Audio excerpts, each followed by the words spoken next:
back to the Swastika Academy, and this is Manvi Jain. Today in this series of Environment and Ecology, we will study about biomes that exist on our Earth's surface.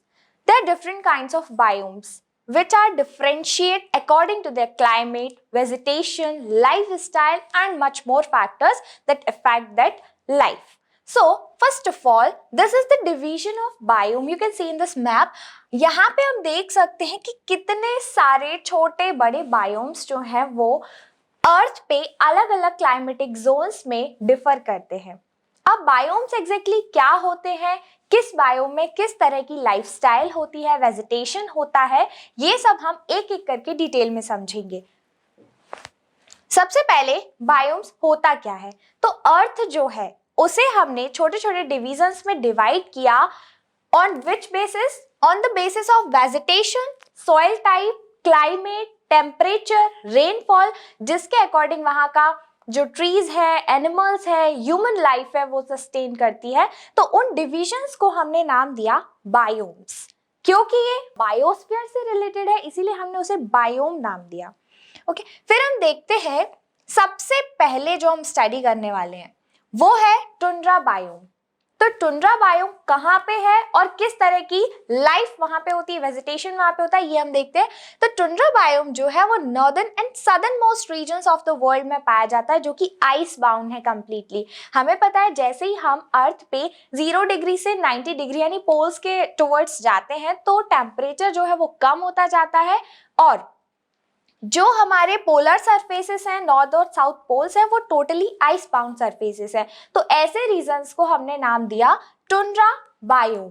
Okay, उनकी क्या specialities होती हैं? तो they are devoid of trees except stunted shrubs in the southern part. If tundra biome, ground flora includes lichens, mosses and sedges. The typical animals are reindeer, Arctic fox, polar bear, snowy owl, lemmings, Arctic hare etcetera. यानी कि ये सारे जो है उस आइसी cool climate में अपने आप को सस्टेन कर पाते हैं. ये उनके लिए फेवरेबल क्लाइमेट है, इसीलिए जो वेजिटेशन है वो टुंड्रा क्लाइमेट में पाया जाता है. तो कौन कौन से आपको याद रखना, एग्जाम में कई बार डायरेक्टली ये क्वेश्चन पूछा जाता है कि लाइकेंस जो है वो किस क्लाइमेट में पाए जाते हैं, या कोई भी पर्टिकुलर एनिमल या वेजिटेशन है वो किस पर्टिकुलर बायोम में या क्लाइमेट में सस्टेन करता है. तो ये आपको याद रखना है यहाँ पे. फिर नेक्स्ट हम देखते हैं टैगा बायोम. अब टैगा बायोम की क्या स्पेशलिटी होती है? सबसे पहले लोकेशन या रीजन, किन रीजन्स में वो पाए जाते हैं. तो यहाँ पे northern Europe, Asia and North America, moderate temperature then tundra. अभी हमने टुंड्रा क्लाइमेट में पढ़ा कि वो एकदम से आइस कवर होते हैं, जिसकी वजह से वहां पे ज्यादा बड़े ट्रीज या ज्यादा बड़ी झाड़ियां नहीं होती हैं. तो वहां पे छोटे छोटे से ट्रीज होते हैं और जो एनिमल्स होते हैं वो पोलर बियर, रेंडर्स टाइप के होते हैं. अब यहाँ पे टैगा जो है वो उससे थोड़ा सा कम टेम्परेचर या थोड़ा सा ज्यादा टेम्परेचर होता है. कैसे कि वो पोलार रीजन्स हो गए और यहाँ पे हम देख रहे हैं नॉर्दर्न यूरोप और एशिया के जो अपर रीजन्स है, जो रशिया का पार्ट है, जो नॉर्दर्न यूरोप का पार्ट है, या जो नॉर्थ अमेरिका का ऊपर वाला पार्ट है, उन रीजन्स में टैगा क्लाइमेट या टैगा बायोम पाया जाता है. क्या उसकी स्पेशलिटी है? Dominating vegetation is coniferous, evergreen, mostly spruce, फर्स, पाइन. अब यहाँ पे कॉनिफेरस क्या होता है? तो कॉनिफेरस आप सभी को पता है जो ट्रीज कोन शेप में होती हैं. ठीक है, कोन शेप में क्यों होती है? क्योंकि वहां पे स्नोफॉल ज्यादा होती है और कोन शेप होने की वजह से स्नो जो है वो इजीली स्लाइड करके जमीन पे गिर जाती है और पेड़ों पे जम नहीं पाती, इसीलिए वो कोनिकल ट्रीज वहां पे, कॉनिफेरस फॉरेस्ट वहां पे देखने को मिलते हैं. एनिमल्स कौन से होते हैं? साइबेरियन टाइगर, वोल्वेरिन, वॉल्स, ये सारे एनिमल्स वहां पे होंगे. नेक्स्ट हम देखते हैं टेम्परेट डेसिडियस फॉरेस्ट. जो बैकग्राउंड में इमेज है उसे देख के आप समझ सकते हैं किस तरह का क्लाइमेट के अकॉर्डिंग वेजिटेशन वहां पे पाया जाता है. यहाँ पे हम देख रहे हैं टेम्परेट डेसिडियस फॉरेस्ट. अब डेसिडियस का मतलब होता है पतझड़ वाला, यानी कि जो सीजनल या सीजन के अकॉर्डिंग जिनकी जो लीव्स हैं वो झड़ जाती हैं उन्हें हम डेसिडियस बोलते हैं. तो टेम्परेट क्लाइमेट पे क्या क्या रीजन कवर होंगे? Central and southern Europe, eastern north America, western China, Japan, New Zealand etcetera. जहां पे मॉडरेट एवरेज टेम्परेचर होता है और काफी अच्छे अमाउंट में रेनफॉल हमें देखने को मिलती है। यानी यहाँ पे आइसी इन्वायरमेंट नहीं है, स्नोफॉल नहीं हो रही है, एक मॉडरेट टाइप का क्लाइमेट है जो कि हमें काफी अच्छा लगता है। मैक्सिमम लोगों की इच्छा होती है कि हम जब घूमने जाएंगे तो कहाँ पे जाएंगे, यूरोप के कुछ ईस्टर्न पार्ट्स, सदर्न पार्ट्स में, सेंट्रल पार्ट्स में, या ईस्टर्न नॉर्थ अमेरिका में, क्योंकि वहाँ का क्लाइमेट हमें अच्छा लगता है। ब्रिटेन में, लंदन में, क्यों? क्योंकि वो एक मॉडरेट क्लाइमेट है। यहाँ पे ना ही बहुत ज्यादा आइसी है और ना ही एकदम से गर्म क्लाइमेट है। तो एक अच्छे एनवायरनमेंट में अच्छा वेजिटेशन और अच्छी वाइल्ड लाइफ एग्जिस्ट कर पाती है, सस्टेन कर पाती है। तो यहाँ पे हम देखेंगे जो फ्लोरा है उसमें क्या क्या होगा। बीच ओक, मैपल, चेरी जैसे काफी सारे वेजिटेशन होंगे, और जो एनिमल्स होंगे वो family of vertebrates and invertebrates दोनों तरह के होते हैं, जो कि most reproductive agriculture areas of the earth में आता है। यानी कि ये जो रीजन है, जैसा कि अभी हमने देखा, काफी फेवरेबल एनवायरमेंट होता है, ना बहुत ज्यादा गर्म ना बहुत ज्यादा ठंडा, तो it's easy to sustain there. Okay, इसीलिए ये जो है मोस्ट प्रोडक्टिव एग्रीकल्चर एरिया माना जाता है, क्योंकि ये फेवरेबल क्लाइमेट है। फिर हम यहाँ पे देखेंगे ट्रॉपिकल फॉरेस्ट। ट्रॉपिकल यानी बिटवीन द ट्रॉपिक्स, और ट्रॉपिक्स कौन कौन से हैं? Tropic of Cancer, Tropic of Capricorn जो कि 23.5 डिग्री नॉर्थ एंड साउथ में है, तो उनके बीच में जो रीजन होगा that will include the tropical climate. अब यहाँ पे हमें पता है कि जो ट्रॉपिकल रीजन होता है वहां पे बहुत ज्यादा सनलाइट होती है, बिकॉज सन जो है वो डायरेक्टली ओवरहेड होता है ट्रॉपिक्स पे, और सनलाइट ज्यादा होने की वजह से जो प्रेसिपिटेशन है, जो हीटिंग है, टेम्परेचर है, वो भी बहुत ज्यादा बढ़ जाता है। टेम्परेचर बढ़ेगा तो प्रेसिपिटेशन भी ज्यादा होगा क्योंकि इवेपोरेशन हो रहा है, तो यहाँ पे टेम्परेचर भी ज्यादा होगा और रेनफॉल भी बहुत ज्यादा होगी, जिसकी वजह से यहाँ पे जो फॉरेस्ट है, फ्लोरा एंड फॉना है, वो किस तरह के होते हैं? ट्रॉपिकल रेन फॉरेस्ट, और काफी घने और बड़ी जिनकी कैनोपी होती है, ऐसे ट्रीज यहाँ पे हमें देखने को मिलते हैं। About 7% of Earth's surface and 40% of world's plant and animal species are found in tropical biome. क्यों? क्योंकि मैंने बताया प्रेसिपिटेशन बहुत ज्यादा होता है, तो यहाँ पे वार्म ब्लडेड एनिमल्स देखने को हमें मिलते हैं। फिर ये जो होते हैं multiple storey of broad leafed evergreen tree species are in abundance, and most animals are epiphytic plants and are concentrated in the canopy of tree top zones. अब एपिफाइट्स क्या होते हैं ये अभी हम आगे पढ़ेंगे इसमें, तो ये आपको समझ में आ गया होगा कि ट्रॉपिकल क्लाइमेट, ट्रॉपिकल बायोम किन कैरेक्टरिस्टिक्स के साथ होता है। अब नेक्स्ट हमारा है सवाना। सवाना जो बायोम है मोस्टली ट्रॉपिकल रीजन में ही होता है, लेकिन एक ही रीजन में कई अलग तरह के क्लाइमेट्स या बायोम्स हो सकते हैं, क्योंकि जब हम देखते हैं कि जो अर्थ पे लैंड का और वाटर का डिस्ट्रीब्यूशन है, उसकी वजह से एक ही लैटिट्यूडनल एक्सटेंट में काफी अलग अलग तरह के एनवायरमेंट्स हमें देखने को मिलते हैं। तो ट्रॉपिकल में ही सवाना जो है वो भी एग्जिस्ट करता है। इसकी क्या खासियत होती है? Grasses with scattered trees and fire resisting thorny shrubs. तो यहाँ पे श्रब्स होते हैं और स्कैटर्ड ट्रीज होते हैं, मतलब दूर दूर होते हैं, बहुत ज्यादा घने पेड़ पौधे नहीं होते हैं। ठीक है, जैसे कि ट्रॉपिकल में बहुत ज्यादा होते हैं like Amazon rain forest, but यहाँ पे श्रब्स में या सवाना जो है वहां पे इतना ज्यादा डेंसिटी फॉरेस्ट की नहीं हो पाती है।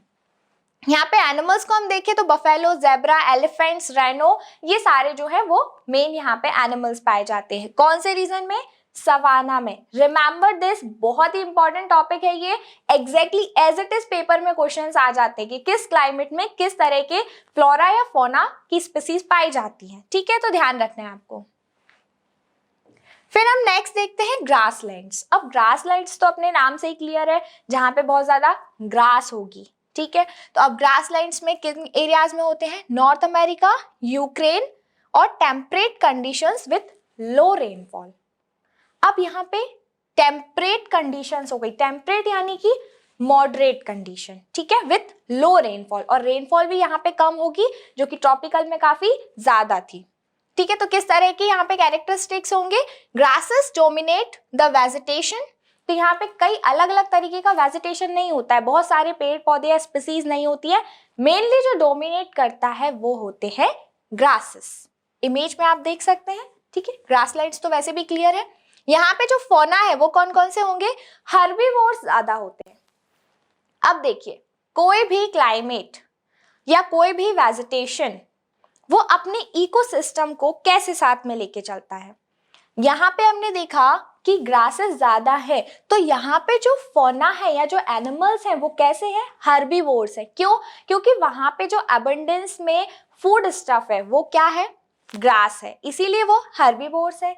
जहां पे ग्रासलैंड्स नहीं होते हैं या बहुत ही डिस्टिंक्ट या हम कहें कि बहुत ही कम डेंसिटी में फॉरेस्ट होते हैं, पेड़ होते हैं, पौधे होते हैं, तो वहां पे जो एनिमल्स होते हैं वो ओमनीवोर्स या कार्निवोर्स होते हैं, ठीक है।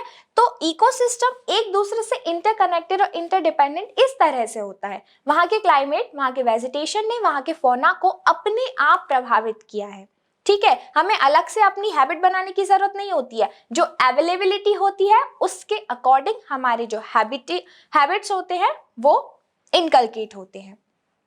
तो यहाँ पे जो फौना है वो bison, antelope, cattle, rodents, walls etcetera ये सारे होते हैं, ठीक है, नेस्टिंग बर्ड्स वगैरह। फिर हम देखते हैं डेजर्ट।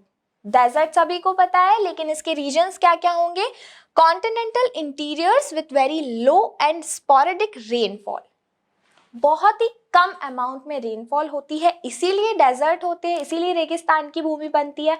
अगर रेनफॉल बहुत ज्यादा होगी तो वहां पे आराम से ग्रासेस होंगे, पेड़ पौधे सब कुछ होगा, लेकिन क्योंकि वहां पे रेनफॉल नहीं है, ह्यूमिडिटी भी कम है, इसीलिए वहां पे कैसी भूमि है, डेजर्ट या रेगिस्तानी भूमि है। ओके, फिर they are very hot but nights are cold. देखो यहाँ पे जो डेजर्ट होते हैं वो एक बहुत खासियत होती है इनकी कि जितनी जल्दी ये दिन में हीटअप होते हैं उतनी ही जल्दी नाइट में ये कोल्ड हो जाते हैं। तो nights are extremely cold and days are extremely hot. Then we will see कि यहाँ पे फ्लोरा एंड फौना कौन से। तो यहाँ पे फ्लोरा जो है वो ड्रॉट रेजिस्टेंस, यानी कि ऐसे पेड़ पौधे होंगे जिन्हें पानी की बहुत ज्यादा जरूरत नहीं होती है। फॉर एग्जाम्पल कैक्टस और यूफोरबाइस, सेगब्रस, ये सारी चीजें जिनमें पानी की ज्यादा जरूरत नहीं होती है, कटीले पेड़ होते हैं यहाँ पे, ठीक है। अब कटीले पेड़ में क्या होता है, देखिए जो आपने कैक्टस है वो देखा होगा, तो कैक्टस में स्पाइंस होते हैं, जो लीव्स होती है वो स्पाइंस में मॉडिफाइड हो जाती है। क्यों होती है, अगर लीव्स का सरफेस जितना ज्यादा बड़ा होगा, लीव्स का सरफेस अगर बड़ा होता है तो उसे फोटोसिंथेसिस और वाटर की जरूरत भी उतनी ही ज्यादा होती है। तो जब लीव्स स्पाइंस में मॉडिफाई हो जाएंगी तो उन्हें वाटर की जरूरत कम से कम होगी, ठीक है, इसीलिए वो डेजर्ट के एनवायरमेंट में इजीली सस्टेन कर पाएंगी, ठीक है।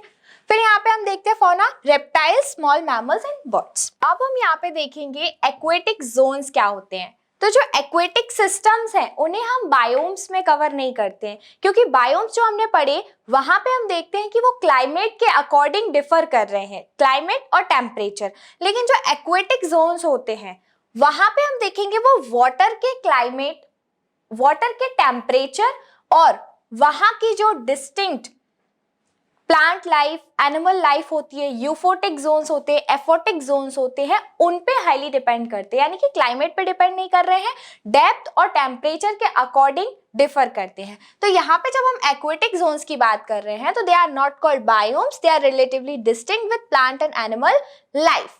The difference between aquatic zones due to salinity and level of dissolved nutrients and water temperature, बहुत ही इंपॉर्टेंट बात है तीनों।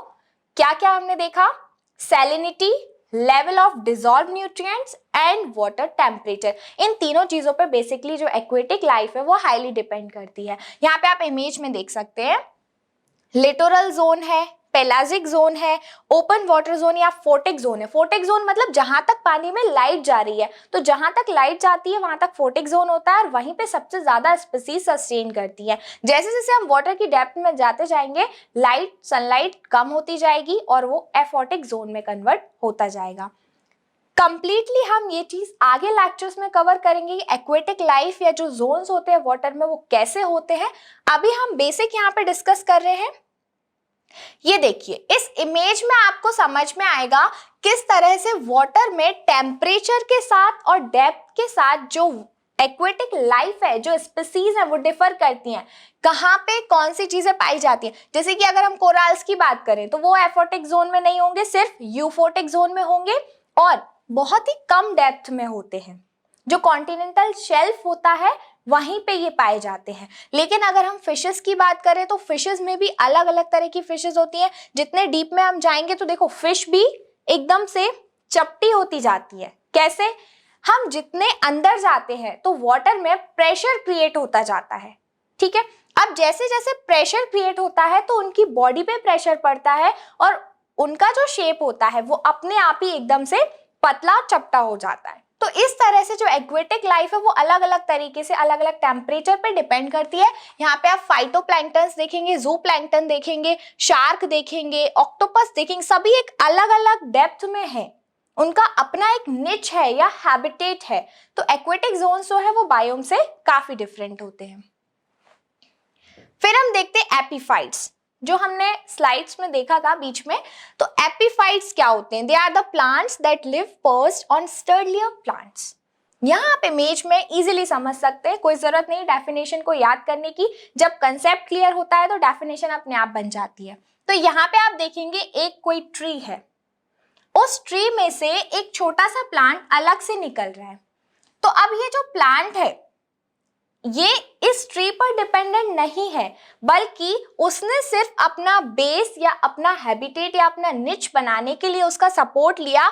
अब जब ये प्लांट यहाँ से निकला तो ये टोटली डिपेंड होगा एटमॉस्फेयर पे, यानी वहीं से ये एयर लेगा, वहीं से ये मॉइस्चर लेगा। उसे इस पेड़ से कोई लेना देना नहीं है, एक्सेप्ट वो एक सिर्फ बेस प्रोवाइड कर रहा है उसके लिए, ठीक है। तो ये होते हैं एपीफाइट्स, जो कि किसी दूसरे पेड़ पे अपना बेस बनाते हैं या अपना निच रेडी करते हैं, लेकिन बाद में ये एटमॉस्फेयर पे टोटली डिपेंड होते हैं, ये उस पर्टिकुलर ट्री पे डिपेंडेंट नहीं होते हैं।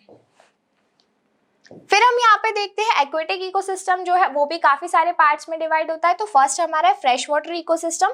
फ्रेश वाटर इकोसिस्टम का मतलब होता है जो कि एकदम से फ्रेश वाटर हो, नाम से ही क्लियर है। अब इसमें क्या क्या आते हैं, इसके भी दो फर्दर क्लासिफिकेशन है, लोटिक और लेंटिक। अब लोटिक क्या होता है? Lotic means moving water. कैसे याद करेंगे आप? लोटिक यानी लुढ़कता हुआ, हम एक तरह से जनरल लैंग्वेज में कह सकते हैं। तो जो लुढ़कता हुआ यानी कि मूविंग है, मोशन है जिसमें, उसे हम लोटिक वाटर कहेंगे। और दूसरा है लेंटिक, जो कि स्टेगनेंट है या जो अपनी जगह पर स्थिर है, तो उसे हम लेंटिक कहते हैं। तो ये दोनों फ्रेश वाटर के ही पार्ट्स हैं। यहाँ पे जो लोटिक वाटर है उसमें क्या क्या आ जाएगा? स्प्रिंग्स, रिवुलेट्स, क्रीक्स, ब्रूक्स, रिवर्स, ठीक है। और जो लेंटिक है उसमें क्या आएगा? लेक्स, पॉन्ड्स और स्वैम्प्स, जो कि अपनी जगह पे स्टेबल है, मार्शेस हैं जैसे कि, ठीक है, इमेज में आप देख सकते हैं। फिर नेक्स्ट हमारा है मरीन इकोसिस्टम। मरीन इकोसिस्टम मतलब जो कि ओशियंस और सीज में है। यहाँ पे nearly 3/4 of earth surface is covered by ocean with an average depth of 3750 metre, और जो एवरेज सैलिनिटी है वो है 35 ppt parts per thousands, about 90% of which is sodium chloride. यहाँ पे ये क्वेश्चन कई बार आ चुका है कि जो हमारे ओशियंस हैं उसमें सोडियम क्लोराइड का कितना पार्ट है, या हाईएस्ट जो कंसंट्रेशन है वो किसका है? तो वो है सोडियम क्लोराइड का, विच इज 90%। तो नियरली 3/4 जो है वो ओशन से कवर है, यानी कि मरीन इकोसिस्टम है जो कि अर्थ पे एग्जिस्ट करता है। फिर हम देखेंगे एस्चुरीज। अब एस्चुरीज में क्या क्या आएगा? Coastal base, river mouths and tidal marches, यानी कि जब रिवर जो है वो ओशियन में जाके मिलती है तो उस पर्टिकुलर पॉइंट को हम बोलते हैं एस्चुरीज या डेल्टा। वो एस्चुरी बनाती है या डेल्टा बनाती है। तो जब रिवर ओशियन में मिलती है तो उस जगह पे भी एक पर्टिकुलर तरीके का एक्वेटिक इकोसिस्टम होता है, क्योंकि वहां पे सॉल्टी वाटर और प्योर वाटर दोनों मिक्स हो रहे हैं। तो वहां पे एक अलग तरह की फ्लोरा और फौना होंगे जिसे हमने एस्चुरीज कहा। उसके बाद हम यहाँ पे देखेंगे जो कोरल रीफ्स होते हैं वो ज़ूज़ैंथेली जो एक एल्गी होता है उसके साथ सिम्बायोटिक रिलेशनशिप में रहते हैं, यानी कि कोरल रीफ्स उनके लिए स्पेस प्रोवाइड करते हैं रहने के लिए, और जो एल्गी है वो कोरल रीफ्स को फूड प्रोवाइड करता है, कोरल पॉलिप्स को फूड प्रोवाइड करता है। तो दोनों सिम्बायोटिक रिलेशनशिप में रह के एक दूसरे के ऊपर इंटरडिपेंडेंट होते हैं। तो ये हमने बात की कोरल रीफ्स की।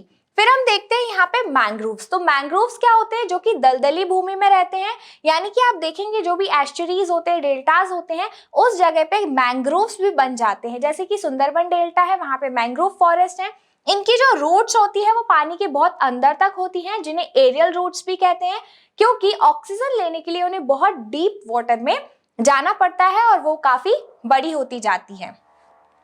फिर नेक्स्ट हम देखते हैं बायोस्फीयर। तो बायोस्फीयर क्या है वो हम ऑलरेडी डिस्कस कर चुके हैं कि एक थिन लेयर है पूरे एटमॉस्फेयर में, जिसके अंदर ऑर्गेनिक लाइफ सस्टेन करती है, जो कि इनऑर्गेनिक लाइफ पे हाईली इंटरडिपेंडेंट होती है। तो आज के इस लेक्चर में हमने देखा बायोम्स क्या होते हैं, कौन कौन से बायोम्स जो है वो अर्थ पे एग्जिस्ट करते हैं और किस तरह से वहां का क्लाइमेट के अकॉर्डिंग वेजिटेशन होता है। Thank you so much friends, be in touch with us.